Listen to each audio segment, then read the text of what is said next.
Booktube, it's Kim at Middle of the Book March. Today is Saturday, December 5th, and in New Hampshire, it's the first real snowfall of the year and of the winter. I'm looking out, it's those great big fat snowflakes.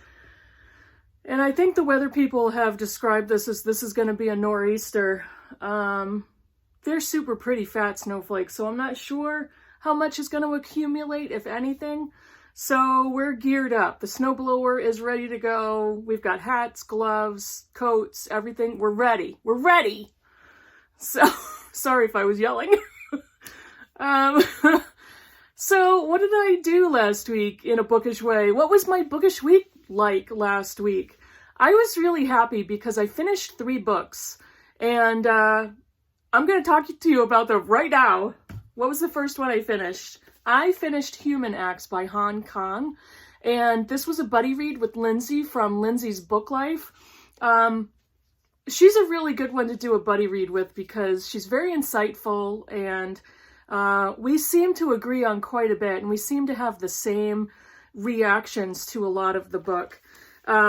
This is Human Acts was published in 2016 with the English translation. It is translated by Deborah Smith. It's a spectacular translation. I think Lindsay said the same thing. The writing is beautiful, but it's extremely brutal and harrowing to read. This is a fictional account of the 1980 student uprising in Gwangju. I think it's pronounced Gwangju, South Korea. And in 1980, the South Korea in Gwangju was ruled by a dictatorship and an authoritarian family, totalitarian government. The students staged a revolt or coordinated a revolt against the government and the military. And South Korean military itself massacred its own people during that revolt, student uprising. And so many young people were murdered in the streets. There was enormous brutality. Both before and after their death. There were so many people that were just disposed of in unmarked graves. And I'm going to post a link to Lindsay's video of this book when she discusses her wrap-up. Because the South Korean government subsequently, in very recent years, has discussed reparations and has gone back to investigate and do some research of its own, and also deal with, apologize for, and express its sympathies for mass rape, which happened in Gwangju by the Korean military and the Korean authorities against too many women. So there's a lot of political discussion, and Han Kang in this book fictionalizes so much of that brutality, violence, death, horror. If you are a sensitive reader, this is not the book for you. Stay away from it. If it's difficult for you to read about humans' brutality against other humans, this is not the book for you. It's very difficult to read. There's 6 chapters in the book, and each chapter is written from a different perspective. So it's a very good example of interlinked chapters. It's not short stories, it's interlinked chapters. And she goes up sequentially in years and goes from 1980 to 2013, I think is the last chapter. She also changes between first person, second person, third person perspectives. And so it's interesting to get accustomed to that. But once you do, the writing is quite beautiful. And it's, to the translator's credit, Deborah Smith, there's some discussion about her taking a little too much license in her translating, but I think both Lindsay and I agreed that it was beautiful. And there's one specific chapter, chapter 2, where the author discusses the disposal of dead bodies. And even in chapter 1, she actually describes what happens to these dead bodies as they are collected, as they are disposed of, what happens to them the longer they are sitting there, waiting for somebody to identify them. It's simply a beautifully written book. It wasn't perfect. I really did enjoy the reading of the book, the writing style. there were certain parts of it that the stories did not give enough resolution or give enough transition.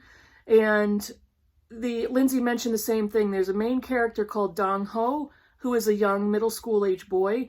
He is somewhat of the main character, even though there are no chapters dedicated to his perspective. He's spoken about and referred to, but we didn't get enough of a story of him, and it would have been helpful, and I think very creative, to write a chapter from his perspective. At the very beginning of the book and in the description, you learn that he does die, but for me, it would have been really interesting to write a chapter from his perspective immediately before his death, and what is going through his mind, and what his development as a character is. The basic theme of this book is the horrors that humans can perpetrate against other humans, but also the beauty that humans can enact for other humans. It's a simple and a not so simple theme of good and evil.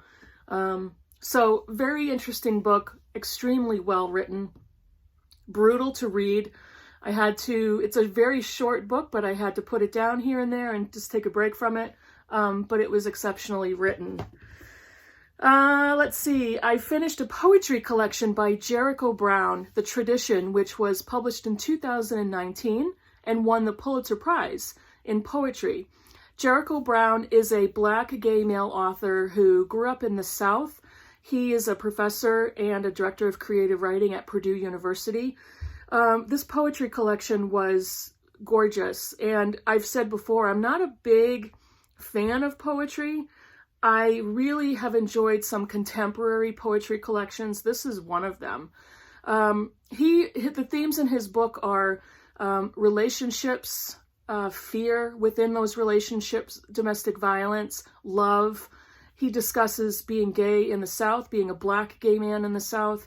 He discusses HIV status, racial issues, police violence, his status as a Black man. It's a gorgeous collection. I listened to it on audio, and it was wonderful. And if I come across a good copy, in my travels, I would probably pick it up and you have a keeper of a book. But I really did enjoy the poetry. I really like listening to poetry. This was not narrated by the author, but it was really exceptionally done, in my opinion.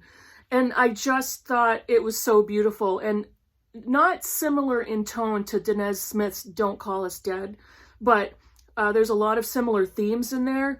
And both collections I thought were exceptional. So Jericho Brown, The Tradition, 2019 Pulitzer Prize winner. The third book I finished last week, Daniel Deronda by George Eliot. I was so depressed because I was not ready to say goodbye to these characters. Alba and I read this as a buddy read, and next year we're going to be reading through George Eliot's novels. I am such a fangirl at this point of George Eliot.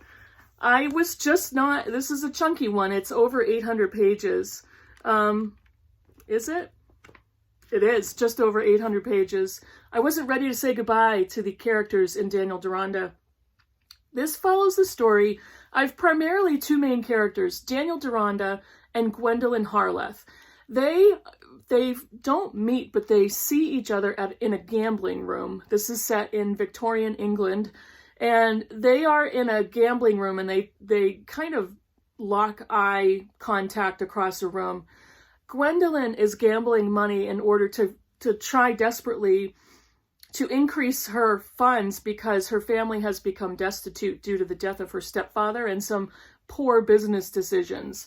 But the very beginning of the book starts in that gambling room, and it takes a path of flashing back in time for both characters to quickly put them in that role in the future of being both ending up in that gambling room at the same time. And then the story flows from there. It's a dual perspective. So they become acquaintances, and you see them traveling in the same British society in different situations. They know the same people, they travel in the same circles, they both end up at the same parties. This is a Victorian novel that compares and contrasts British aristocracy in that time period with families of Jews and the Jewish tradition. This has been analyzed because of George Eliot's viewpoints and attitudes towards Judaism, and her personal development as a fairly agnostic woman who was born into a Christian family. And from what I read, people in the time of the publication of this book were like, the Christians were wondering, why did you bother putting in the sections about Jews? And the Jewish people who read it had the opinions of, why are you bothering writing the story from a Christian perspective? Because both are very specifically explored. And this is a book that I can understand how many people have a difficult time understanding the themes and the religious themes of both Christianity and Judaism running through the novel. I loved this story. I loved the depth that she went into to write from a Jewish perspective and to learn the things that she was never brought up to learn or know, especially as a British woman in the 1800s. This was something that I learned so much from and have subsequently bought other books, as has Alba, to read more on George Eliot's experiences in her life with her growth and development as an agnostic former Christian woman and exploring the experiences of Jews in the 1800s. Very quickly, Daniel Deronda starts off as a kind of not a ward, but in a family with a man who he believes could be his father, but he's not sure. So he's uncertain of his parentage. He is kind of not shiftless, but aimless. He's not quite sure what he wants to do with his life.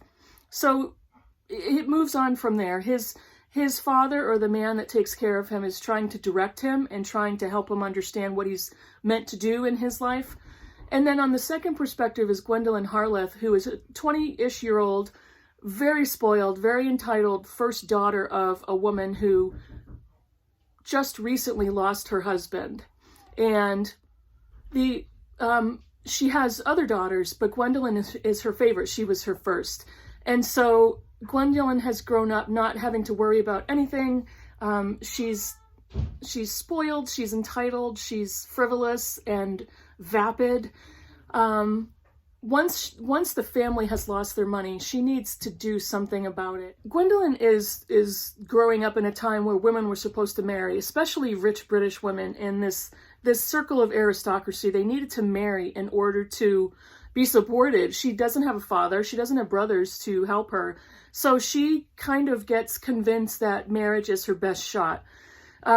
I don't want to say any more because even as long of a book as it is, there's so much character development and there's so many twisty things in the plot. It's not a mystery, but there's so many developments that happen. This is an exceptional example of character development and growth, and an exceptional example of changes in the narrative for things that you're either hoping aren't going to happen or have happened, and you keep wishing, oh, I hope this happens, or I hope they decide this, or I hope he chooses that.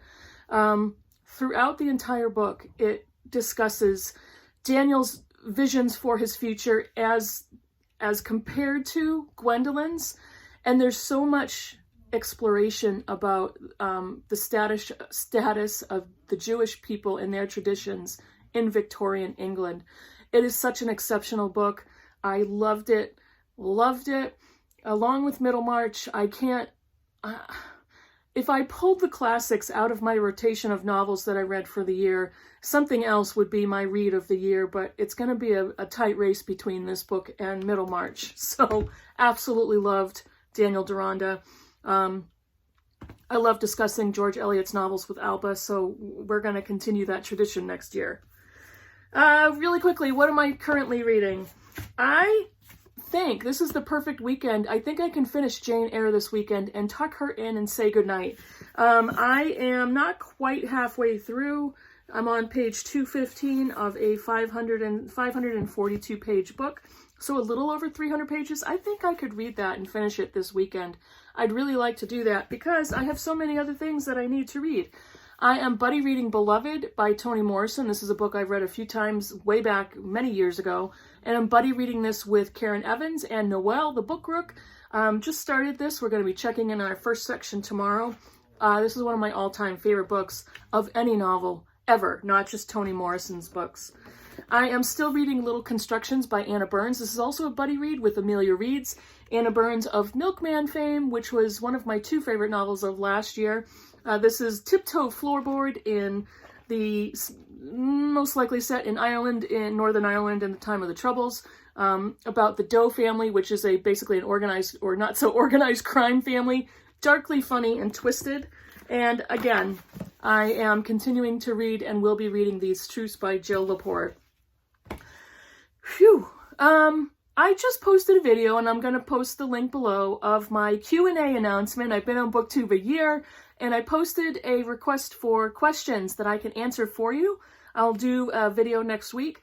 I'm going to put the link for the video below, but if you have any burning questions of inquiring minds want to know, that was the slogan I was looking for, please go to that video and post your questions. I'm gathering them there. If you happen to post below, I probably won't include it, or I need to have everything aggregated into one spot because I'm very methodical that way, and I want to make sure I have everything together. So I think that's about it. It's been a really nice reading week because I really enjoy that accomplishment of finishing things, even though as I've said in my previous videos, I'm not apologizing for anything, but it really does give me a sense of, I really feel satisfied that I've been able to finish some things. And I read some great books this past week, and I continue to read some really good ones. So I might have to speed it up a little bit so I can get to some of the other books on my TBR of that video. I will also link below. I think that's it. It's going to be the best cozy weekend to read. I don't think we can go anywhere this weekend. We could probably brave the weather, but who wants to? I don't have anywhere to go. I went grocery shopping yesterday. We're all set. So I'm going to go put some beef stew on the stove, and I'm going to finish this video, and then I'm going to read. Hope you guys are reading something good. Write a comment below. Subscribe if you haven't. Thank you so much for watching, and I'll see you in the next video. Bye, everybody.